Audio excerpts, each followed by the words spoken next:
All right, guys, welcome back to another episode of the Florida Hockey Bros. My name is David. I'm joined by my brother Dario on the other side of the screen there. We have some really good topics today. As a lot of you know, there's some news there surrounding the Maple Leafs and Papi. And yeah, I've been out the last couple of weeks, so it's good to be back and catch up on all things.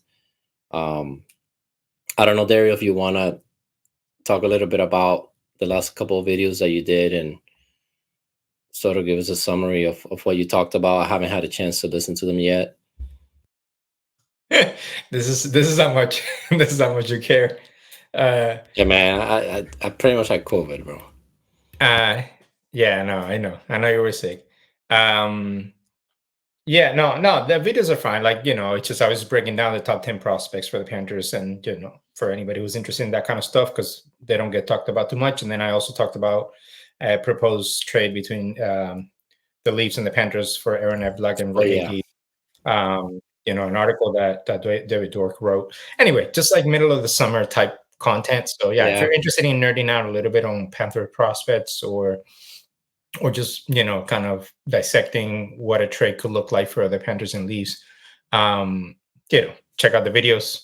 But I'm more interested in what's come down the last couple of days, man. Shit went crazy. Like the Blues chose violence today. yeah, and we'll get into that.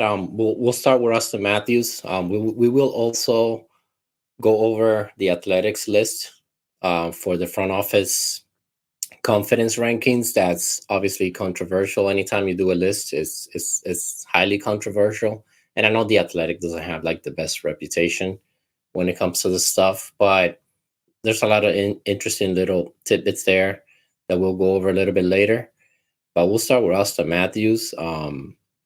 Apparently, the announcement should be coming in the next day or so that Austin Matthews will be named the new captain of the Maple Leafs, um, essentially stripping Tavares of the C, which he was heavily involved in the process, so he's okay with it apparently.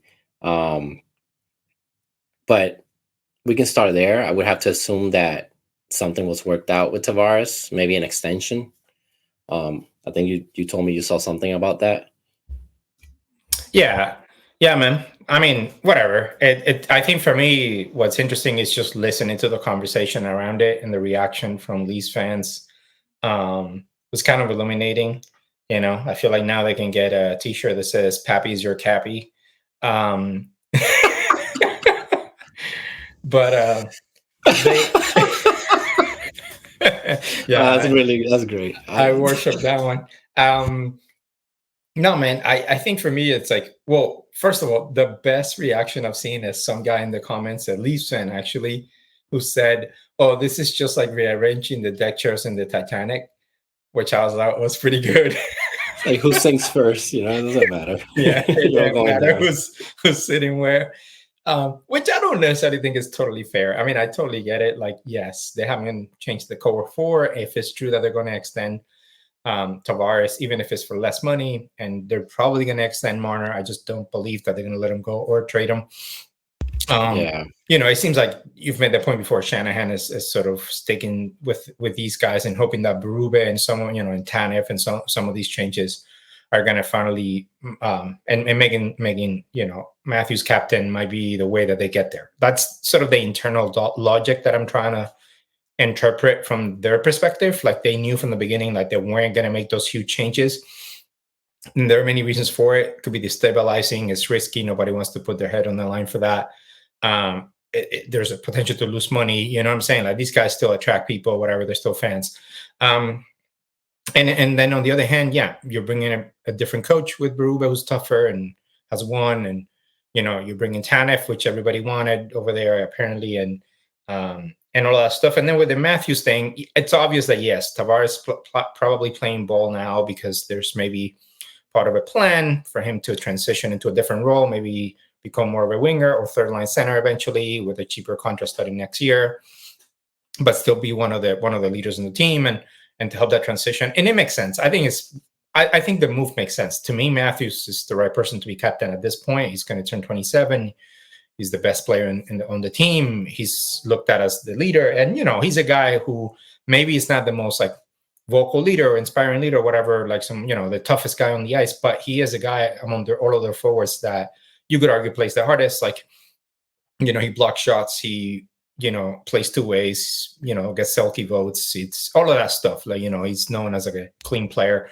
So he's got a lot of attributes. It's not like Barkov is out there killing people, right? Like you could have a captain that's sort of a cleaner player and plays two ways. Lead by example. And I think the league is going to start kind of heading that way anyway. Yeah, and it depends on the team and it depends on the locker room. There are teams that need more of a vocal leader, the teams that need a tougher guy, and there are teams that just give it to the young guy because he's the best player.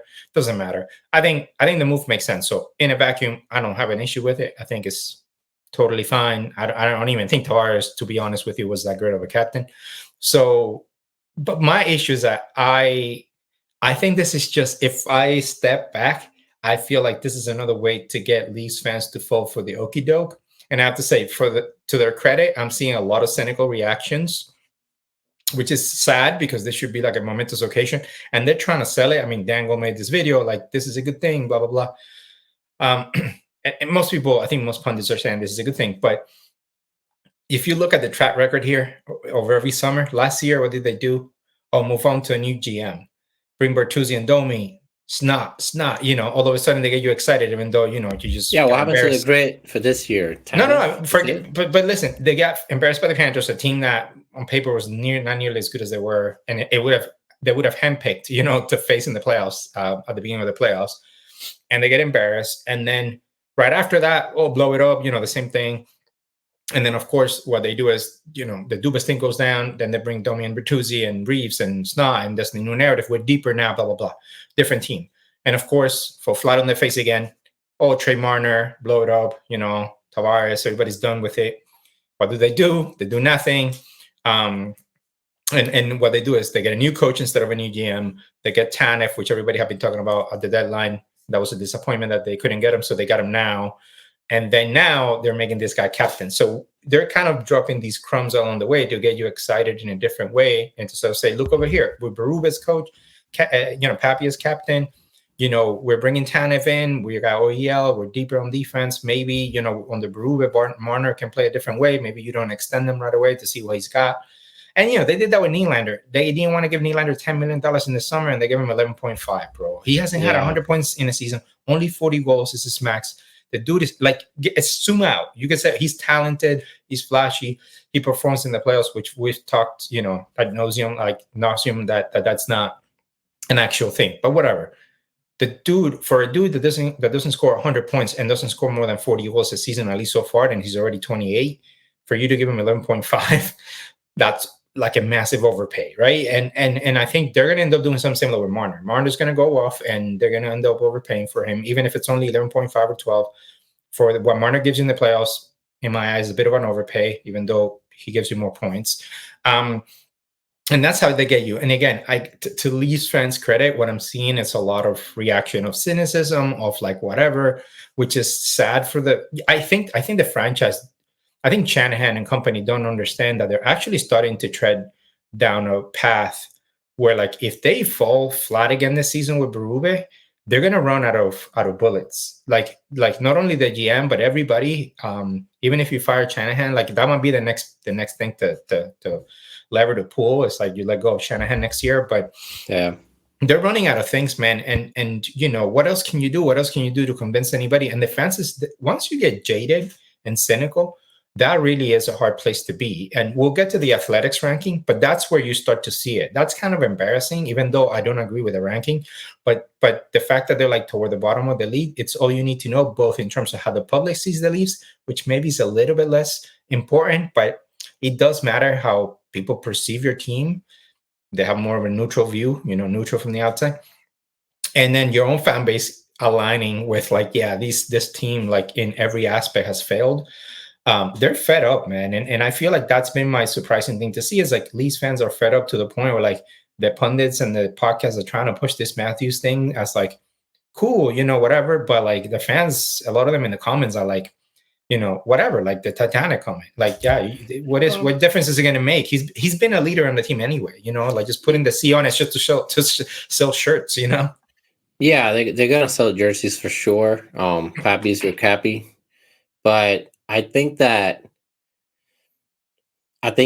let's start with the Tavares. I My first thought was there's definitely an extension being worked on where Tavares does not want to relocate. He's from there. His family's there. His kids are there. He's getting older, and he's made his money, and he likes it there. He obviously wanted to play there. He wants to stay there. So I do think the extension's coming. Probably 4 to 6 mil, depending on what they work out. We spread that out over an extra year or so. But so I think that you start there. The front office has been behind a year or 2 years on what they should be doing for the past, like, let's say 3 to 4 years. Let's not go back that far. They should have fired Keefe once they got beat by the Panthers. They should have traded Nylander in the offseason, and gotten back a D-man, or at least just the cap space to sign. They would have been able, think of it this way, you trade Nylander, they would have been able to sign Tanev, Sadorov, and whoever else they wanted, maybe a good goalie. They kind of, they lack vision, and they lack a strategy. We talked about it in the past before, but they don't really have a plan, it doesn't seem like. And it's curious that you say this thing about the off-season stuff, because it is starting to look that way, that it's almost like, yeah, we know, but we're just gonna keep going and keep going. And hey, look, Poppy's captain now, or hey, look, we're gonna extend Marner or whatever next offseason. There seems to be a lot of distractions when it comes to what they're doing. And my point is this, like I told you right at the beginning when you started talking, Trey Living came in. Oh, let's add more snot, grit, whatever. What happened to that? What happened to that? What happened to that? Let's just do it this season. So now this season, let's see if Matthews being a captain. Well, I guess they're looking at Tanev as that, but Tanev is not even. Tanev is not like a guy who blocks shots and stuff. He's not gonna like mess people up out there. He's not Bennett. He's not gonna injure. No, that's people. more Sadorov. Yeah. He's just an experienced defender that does a really good job, but he's getting older. He's gonna be slower with his knee problems, etc. So I think that your points are extremely valid, and I think it's kind of obvious now that your fan base, if they don't perform this season, especially in the playoffs, I think they're gonna have to make a move, or nothing, because they're still gonna have their money. If they extend Tavares and they extend Marner, what narrative are they going to have other than like, well, we'll take some of that money from the Tavares contract and turn it into a D-man?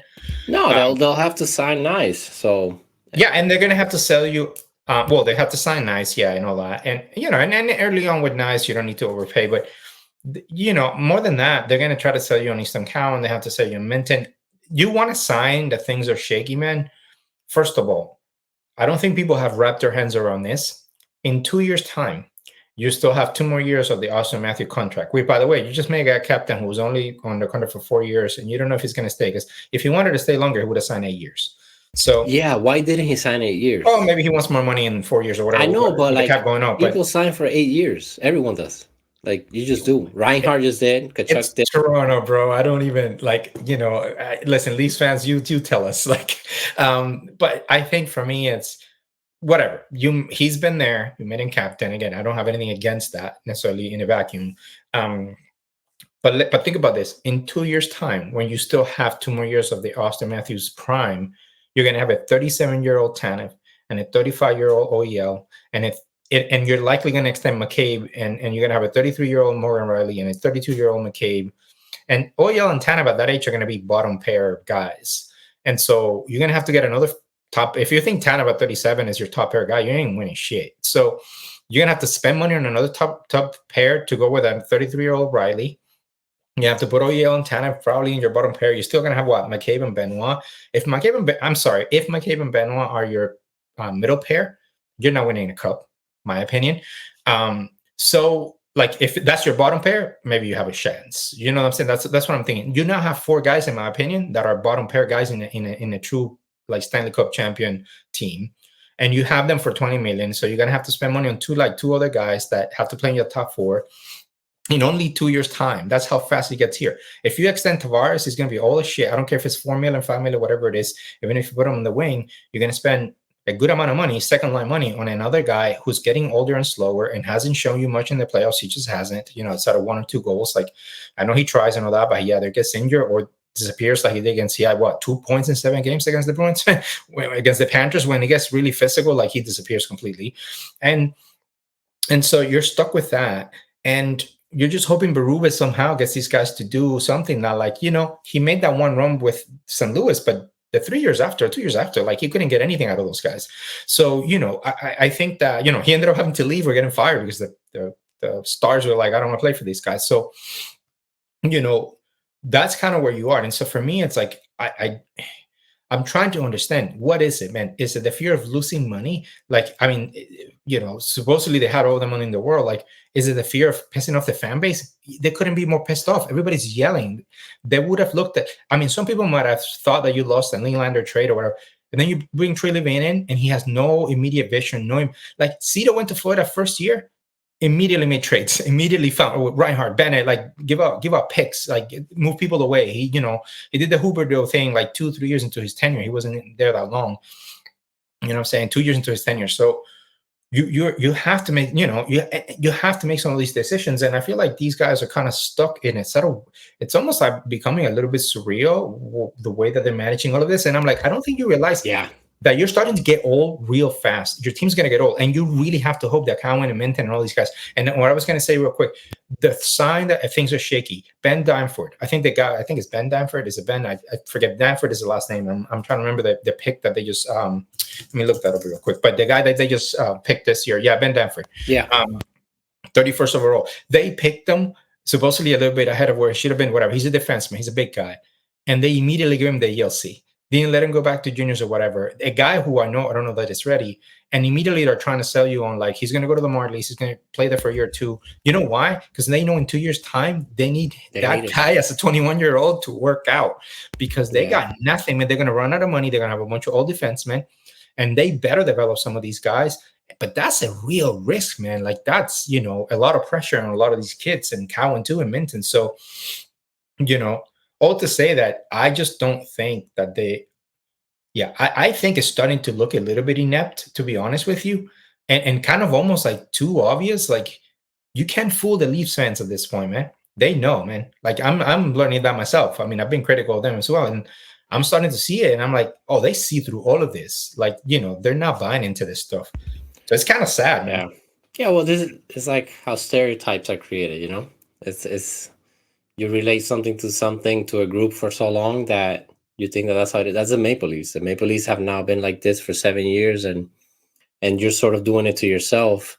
It is starting to get weird with the with how long it has been going on. And once Dubas left last, in the off season, I think that was sort of the time to get your stuff together. And this off season, this is when you needed to take a step forward, and all you did was just get Tanev and OEL essentially. And there's just nothing to sell the fan base anymore. I think financially they'll always be fine, and they do value, the regular season. The fact that ownership is kind of distant, or at least we think they're distant, and they're letting Shanahan do the thing was dangerous to me. That you have Shanahan, who clearly he's either not a bright guy, which I doubt, or he's just not. He needs to do what the upper ups are telling him to do, and make financial decisions over the operations, which you can always balance that out. Look at Tampa. They're trying to sell the team now. They're valued at $2 billion. A Florida hockey team that you wouldn't think be worth that much, but winning and selling out games for the past 10 years or whatever long they've been doing it, it's what gets you there. But you can still win. You don't have to stay with the status quo, whatever. But yeah, I think the point is that Pappy the Cappy is not gonna make a difference. It's just gonna be what it is, and It's exciting, man. Every season it's just exciting just to see what the Leafs are gonna do beyond the Panthers. It's just crazy, man. Yeah, we'll see. A lot of drama, a lot of questions going to the season, and doing this now is just a way to, you know, to sort of give it another thing. And yeah, I'm very curious to see if Tara does extend, and what that number is, and how fans react and all of that. How it goes under Berube, and the pressure that's going to be put on Matthews now as captain. Um, it is just interesting, man. And at the end of the day, it's the same with the Oilers. Like when you think about, with the money situation over there, like the rumors that Draisaitl was going to get 13.5 and then Bouchard is going to get 10, and obviously McDavid's going to get more than that, and then they still have the Nurse contract, and they didn't move on from CZ. They haven't tried to move on from Nurse. Like retain money, man. Cito has been doing. People forget. Cito has been doing all this with a couple of buyouts on the books. Not full cap available, with Knight making $4 million in the minors. Like sometimes you got to make sacrifices and make the most out of the margins, but the main thing is to get your top guys to really perform when it matters. The Reinhardts and the Verhaeghes and the Kachucks and the Barkovs, they got to perform, man. And so at the end of the day, the Oilers are going to spend like half their cap on 4 guys and not move on from some of the other guys. Like, why is Kane still there if you don't want him? Why it's try to trade Nurse and retain money, even if you have to, but at least that opens up for like rounding out your team. But now look, Broberg and Holloway get this offer from the Blues, and they're kind of stuck. That's not gonna be easy, and they might have to lose one of them. And so, and even if they retain, they're already over the cap. So what are you gonna do? Like, yeah, you can put Kane on LTIR, but are you gonna trade him right off LTIR? Because otherwise, you gotta let somebody go or waive somebody. So anyway, like it's all of those things, man. If you're in win now mode, and if you have a team that's supposed to contend, and the Leafs, you would argue they're not retooling. They don't have a ton of kids coming up. They don't have, I'm saying? Like, you have to win now, in my opinion. You got to do whatever you need to do, including trades, including changing things to make it happen. Like I said, they're a year or two behind, and they just keep trying to catch up, and that's just not the way to win. You got to get ahead of it. You got to take a chance. Get in front. Yeah, we've talked about teams construction in the past and recently, actually, and there's many ways that you can go about it. You just gotta make smart decisions. But yeah, you want to talk about a little bit about what the Blues just did to the Oilers? I mean, it's pretty cold blooded, but it's a smart move. You got the cap. Fair game. You got the cap. Those guys have a lot of upside. And you have the cap, and you're retooling. If you're the Blues, you need players. Why not? It's open season, man. That's why teams need to do a better job managing their cap and managing their extensions and their RFAs. Especially if they're part of your future. This is where you should have maybe moved off some other contracts and try to keep some of these young guys and build on them. I'm not saying it's easy, but yeah, I think it's just, the Blues going for it, burning that bridge. They don't care. And they know that, Stan Bowman just got there, so whatever. And, they're a bit, I don't know. I respect it. I think it's like, it's not the nicest thing to do, but like, it's a pro sports, man. It's not, they're not in the nice business. So, good players to go after. And I'm curious to see what the Oilers do, because they don't have the money. So they're going to have to go over the cap and then decide what to let go of or who to trade. They might have to go and do a trade. Yeah, and to your point about the money that they'll have to give out to Draisaitl and Bouchard, no defense Bouchard. I get it. When you have players like that, you have to keep them. It's the right thing to do. But there should be a cap to your offer. You should cap yourself and sort of be like, hey, this is what we can offer. If we're not in the ballpark, then we can look for a trade or whatever, or you can walk for free, whatever the case may be. And I think that that's the difference between a lot of these teams and why Zito has done such a good job. And we'll talk about it now. Let's transition into the rankings. The confidence rankings by the Athletic, and what you think of it. I've looked at it a few times. There's a couple things that kind of jumped out at me. The Blackhawks was one of them for sure. I think Bedard is just being regarded way too high, regardless of the scoring. Even if he's like 100-point getter every year, That's just not enough to get you over the hump. Um, but we'll get into that. But yeah, what do you want to start with that so we can go back and forth a little bit here. I mean, whatever. Depends on number one and all that. That makes sense when you win the cup, and so that wasn't surprising. Especially the way that he, like you mentioned, Reinhard Bennett, he Oh, traded for it's these Cito's team. guys. Yeah, he got the most out of the two guys that Blad and Barkov were there from the previous generation, and he built the team himself through trades and signings and all that stuff and waiver. But yeah, the Leafs being toward the bottom, and just the public is always kind of down on them, especially every year now that they keep losing, it becomes more of a joke. But I was surprised to see their own fans like being this negative. Again, obviously they're tired, they're jaded, but they give these across the board except for like draft and develop, which actually is a little bit surprising. I guess it depends how you interpret that. Some of the top guys they did draft. And then free agency C- because they have brought in some names. It just never worked out. But everything else is like D's and pretty similar to what the public gave it. And I think that's why they rank so low. It's like their own fan base, ranked them pretty low. So I don't know. I guess I was a little bit surprised that it was that harsh. But I think it speaks to the fact that more than just these individual pieces, I think people are just kind of fed up.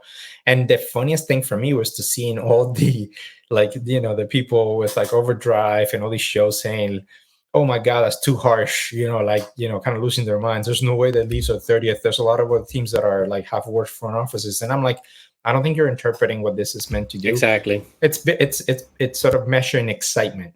And so your team could suck, but if you have excitement about the prospects and about where it's going in the front office, and they've done a good job selling that. Montreal has done that. Utah has done that. Even the Sharks have done that. They have accumulated assets and draft picks, and they've already been bad for a while. So it makes sense that there's a little bit of excitement building up. And some of the teams that like Dallas and the Panthers, they've had success. So, I'll get to the Oilers, which is the outlier for me. But with the Leafs, I think it's like you had it coming. It's like this is the way that the fans, and I'll say respect to the Leafs fans for ranking them this low, because in my rants before, this is kind of what I mean. It's like you need to embarrass your front office. Like, yeah, that you have to find ways, whether it's not showing up for games or just being negative in the comments. I know that it doesn't sound like you're a fan, but actually I saw one guy say like, I'm a true fan. I won a cup. I don't care about any of this other stuff, right? So they're fed up with everything.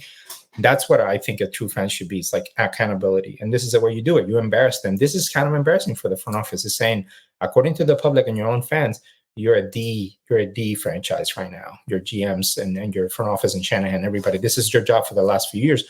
You've landed on 30th in the league. You're way behind Utah, So that's and again, this is not about where the teams are in the standings, which is what made everybody lose their mind. This is just regular season success or whatever. Your team isn't buying your excitement anymore. The Tanev signing was not enough. You know what I'm saying? Whatever this Matthews captain, like it ain't gonna make a difference. The fan base obviously wants better results, more sustainability, more playoff success, more fight. And for you guys to actually make a move, like even if you lose the trade, but at least build something.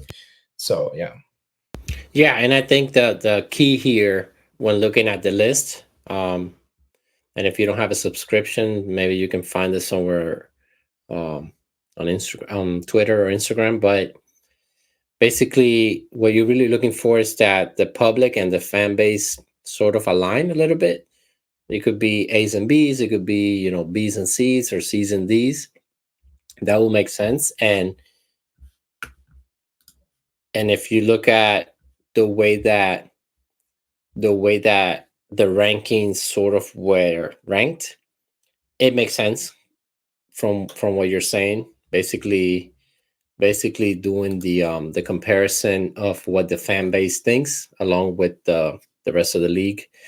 I think the biggest thing for me, and I'll get into this for a little bit now, but with the Maple Leafs, regardless of the cap thing, where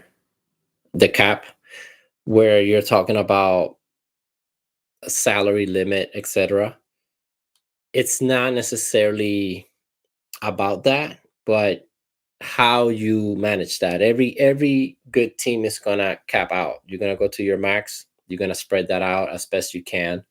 And the Leafs sort of have been set in stone once you committed that money to those four guys, and then you double down with Nylander. You're gonna triple down with Marner. You're gonna quadruple down with Tavares, because even an extension where you give him 4 to 5 years, at 4 to 5 million, even if it's that low, it's still gonna kind of hinder you a little bit, where you're gonna have to keep him on that third line. So it's kind of tricky for me when looking at the rankings and kind of seeing what the fan base thinks as opposed to the public. And for the Leafs, it's like it's almost even. Roster building, they got a D from the fan base. I think they're starting to realize that this stuff just doesn't work. Trading, things of that nature, that they've been really bad at, which, by the way, Dubas is not doing that much better in Pittsburgh, not in my opinion. It's just tricky, man. It's tricky that just realized we lost my brother. Come back, man. He'll be back in a couple of minutes. He lost power at the house. The other thing, moving on from the Leafs real quick, I want to say is the Kings are extremely properly rated. They've just waited too long to rebuild. And the Islanders, I know that a lot of Islander fans are a little bit mad. I know that a lot of Islander fans are a little bit upset that they're ranked so low, but I mean, Lou has to go, man. It's just time. There's, other than the goalie, you have to have some type of identity. And I think the biggest issue with the Islanders when you watch them last year is that once, Raw really took over and his game started to get played, it became more of an average team that happened to kind of sneak in because the Metro was a little bit weak last year, and I expected it to be the same this upcoming season. Other than the Canes and the Rangers, it might just be a free for all back there. The other thing that jumped out at me in the list, I thought the Blackhawks were way too hot. Excuse me, way too high. Connor Bedard alone cannot get you that high over teams like the Senators, who, in my opinion, this past offseason or this offseason, they did improve. Getting Allmark was a big win, in my opinion. Then we got the Red Wings, who I think are properly rated. There is some potential there, but they still got to figure out the goalie situation, as we talked in the past. All that good stuff. It's kind of tricky. The Flyers are sort of in the same boat as the Red Wings. They're kind of middle of the pack, trending down a little bit. I think they've done a decent job. I think, the Flyers need a couple more years to get there and to maybe sign a couple of big names, or at least some veterans to carry them a little bit. The Jets, all these teams that are kind of middle of the pack I think are properly rated. The Flames might be, should be a little bit lower, in my opinion. All right, he's back. I was just talking about giving my opinion on the Leafs and the Blackhawks and why some of these teams rank towards the middle kind of makes sense, like the Flames, the Blues, all these other teams that are kind of in the middle of the list. And yeah, man. As well, the fan base isn't that happy, apparently. Yeah. And again, it's just a matter of the difference between the fan bases, and the level of excitement that there is. So I was just surprised to see, there are other teams that kind of align more with the fans, and teams that are actually maybe higher on their team than the public is. But in the case of the Leafs, I think they're done. In the case of the Oilers, I think also there's been a lot of frustration with the front office. So it's kind of interesting to see them at the bottom, or at least near the bottom at 25th after getting to the finals. I think there's a little bit of frustration probably with their defense, the way that they've managed some of the team construction. I think some GMs on the value, like how much fans are starting to learn that, like, you need a strong goalie or you need pretty solid defense. You need smart cap management to be able to win. And yeah, the Oilers got to the finals, but they've been swept in the past recently. And so, yeah, I think it's just a nice, interesting. And again, it's not a perfect, ranking, or whatever, and the voting system and all that. But yeah, man, I'm just surprised that the Leafs fans were that hard at their own team. That some of these teams were pretty rough on their own people. So yeah, pretty Yeah, interesting stuff, man.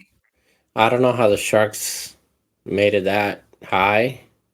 Um, to me, they should be towards the bottom. I don't see any moves that tell the fan base that they're gonna be competing anytime soon. I think it's gonna be years away.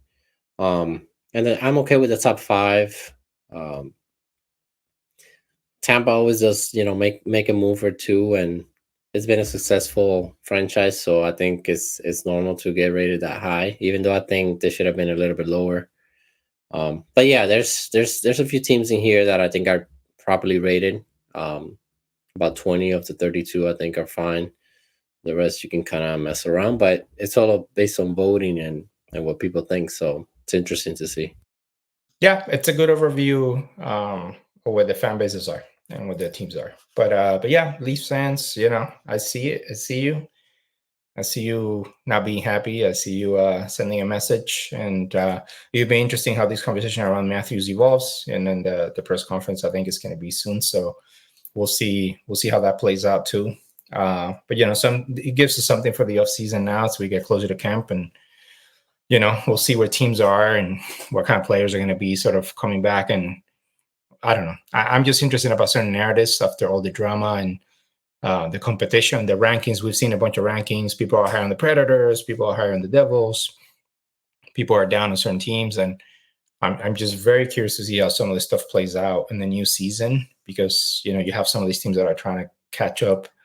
And then other teams that you just never know when they're going to fall off. Are the Bruins going to fall off? Are the Panthers going to fall off after winning? Like, you just don't know, man. No, the Panthers are not going to fall off, man.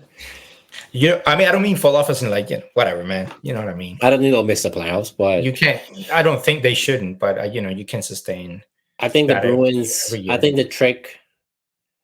What's going to be interesting to see with the Bruins is how the players respond. Same system, most of the same guys. I know they lost to Brusk and they got Lindholm and all that good stuff, but how does a team that continues to kind of do the same? The Buffalo Bills are a great example in the NFL. They have talent. They're almost there. They're kind of getting there, and then they just can't get there. How those players and those teams react to that. I mean, I would have to assume they have pride and they'll want to compete next season, considering the way they went out to the Panthers with Wayman playing Swayman playing great. That's a good question. I do wonder how the Bruins are going to look now, where they were very high, expectations were low, they were high again, and they're starting to kind of go down a little bit. Yeah, and the same for the Lightning. It's the Lightning as well. I think they'll be fine. Vasilevsky carries them as well. Yeah, I know, but I don't know about the fine. bottom six and stuff. Anyway, good transition, less domination by certain teams.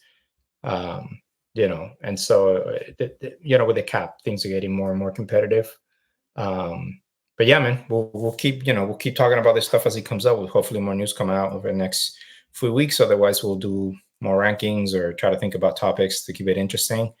But yeah, it was interesting to see the news about Matthews, to see the rankings from The Athletic, to see all the reactions coming out. Let us know what you guys think, if you're a Leafs fan, or whether you've seen the rankings, whether what do you think about the Matthews move? Are they trying to play chess and it's just coming across as checkers? Are you fed up, or are you actually excited? Can you sell us on like why this is a good move, and stuff like that? Yeah. There's there hasn't been much happening lately. I think that Pittsburgh just traded for Cody Glass from the Predators. Dubas is killing. Dubas making big moves. He just wants to move on from that whole. He just like half-assing this whole thing, just waiting for everybody to retire. That's what I was gonna say. Like, it just feels like he's just like, all right, everybody retires, so I can do my thing. I was supposed to keep it together for like 2-3 years, so I'm just. He wants to rebuild, probably. Yeah, I think he wants to have his hand on it. He's gonna let it ride until this guy's retired. Curious to see if they extend Crosby, but But yeah, I guess we'll end it there. We'll be back next week. We should have a couple more videos now that things are sort of back to normal. And yeah, don't forget to subscribe if you like what you saw. As usual, leave us a comment. We'll do our best to respond. And actually, there, do you want to tell them about Instagram in case you guys are not following us? Make sure you go there and Yeah, no, we follow have. us there. If you search for the Florida Hockey Bros, we now have an Instagram page. We're going to be sharing, obviously links to these videos, but a few other things too. Hockey news, interacting with people there a little bit more. It's kind of a fun way to grow the channel a little bit and start to have more interaction in different platforms. And I think going into the season, we might look to improve, the look and feel, and try to do more graphics and try to do more lists, more reactions, have a little bit more fun with the channel, improve the audio a bit. So yeah, we're gonna do some of that stuff down the line as the season ramps up and more people are actually engaging and listening. For now, we just want to keep doing this and keep folks around and keep ourselves connected to the sport. But yeah, check us out on Instagram. Check us out here. Support, share the channel with people that are interested in hockey. Again, we try to keep you guys entertaining. As we have more to talk about, we'll have more entertaining opinions and more reactions and stuff, not just about the Panthers at least, but about the league itself. So yeah, we'll try to keep it interesting. Instagram, we definitely have more interactive stuff. Like my brother said, some videos and things of that nature. And yeah, we'll keep the content coming. We still have to do our season rankings, our division rankings, our predictions, which I was on fire last year. I said Leafs were gonna win the cup or get to the finals. I don't even remember. I think you had the Leafs in the finals. Yeah, I think I changed it and I said, "Oh, the Panthers are going to win the cup." Yeah. No, I said the Panthers are going to win the cup like towards the end of the season. I was like, "Panthers are going to win the cup," and you were like, "Nah, man." Oh man, you're such a idiot. Like, yeah, great rankings. Who had the Oilers there, huh? I don't know, man. I got some. I had Dallas. I mean, whatever. I had Dallas. Well, I think I had Dallas and Carolina. Dallas should have made it. Dallas should have. They should have been the Oilers. I had Dallas and Carolina. Yeah, I have to think about this season. It's a little bit tricky this season. Yeah, it might be a little different. A lot of changes, I would say. A lot of teams are changing, and then some teams like Tampa and Colorado sort of have to get back to it. So yeah. All right, guys. I got some hot takes. I'll save the hot takes, but I got some hot takes for when we do those shows. Oh yeah. I have some hot takes too, man. All right, guys. My dog is scratching the doors. All right. I gotta go. Thank you for watching. We'll catch you all next week.